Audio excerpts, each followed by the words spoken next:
You're watching the KIRO News Network, the combined power of KIRO AM, FM, and TV.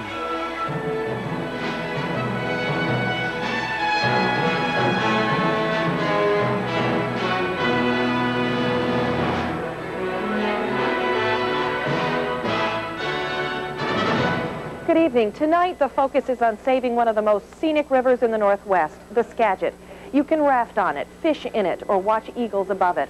But for how much longer? Tonight, we take you up along the Skagit to see for yourself. The issue in tight money times is whether to spend millions to restore it. Saving the Skagit, we begin our team report coverage with KIRO's Chris Lagares, who just got back. It's a canyon near the town of Concrete, 300 to 400 feet deep, a half-mile long. And what's amazing is that it wasn't here in 1989. This all used to be flat? Yeah, all used to be flat. There was a small creek in it. And this all is eroded away in this short time. In 4 years? 4 years. Stormy weather is partly to blame for the washout. So's the soil, a loose, unstable mix left behind by glaciers. And the loggers who clear-cut this area took out trees that would have protected this hillside. But as bad as this erosion looks, there are other smaller slides doing just as much damage. The major problem up here, this part of the river system, are the roads. Logging roads, many of them unused now, like time bombs waiting to take out hillsides that they're sitting on. Most of the time, the roads act as dams, where the crossing is, and it will plug the culvert, or the bridge will get plugged up, and then enough material build up behind it, material like this, and then it's too much force and it'll blow that out.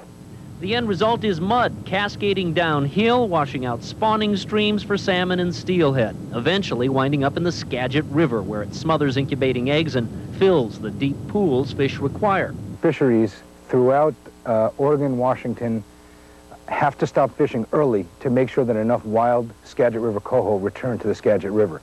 These stocks are in trouble, and if we don't do something now, they could be going the same route as the spot owl. The Forest Service is recommending that the government pour $4.5 million into watershed restoration on the Skagit. Most of the money to be spent not here on the channel, but up there in the mountains on logging roads. The idea, to remove many of the roads that are causing runoff problems now and to rebuild others so they won't wash out and push more mud into the Skagit. Once the hillsides are protected, the Forest Service says it can concentrate on restoring fish habitat, like putting logs into streams to slow the water down and form pools for the fish. We haven't reached the point of non-viability here. We can still fix the Skagit if we work together. Near Concrete, Chris Lagares, KIRO News. In the 1930s, the Skagit forest was ancient. The river was pristine. And then forest crews started building logging roads.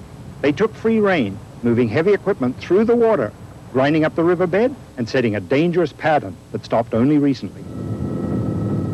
Since that time, we've seen countless new logging roads cut through the Skagit forest. Over time, these roads have severely damaged the river's fish habitat.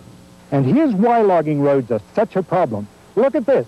This used to be a logging road, but like many other roads, it washed out, dumping tons of rock and soil downhill into the river. By nature, much of the soil in the Skagit area is weak. It's bad for roads. It crumbles quickly. So roads that aren't built properly or maintained are a real threat to the river and its fish. When all that rock and soil reaches the river, you can see it plainly. It turns the water muddy brown, and that muddy water destroys salmon spawning habitat. But the Skagit River can recover. Given enough time, the river will clean itself, if we help it, by eliminating unnecessary roads and by properly maintaining all other roads. Here's a second remedy.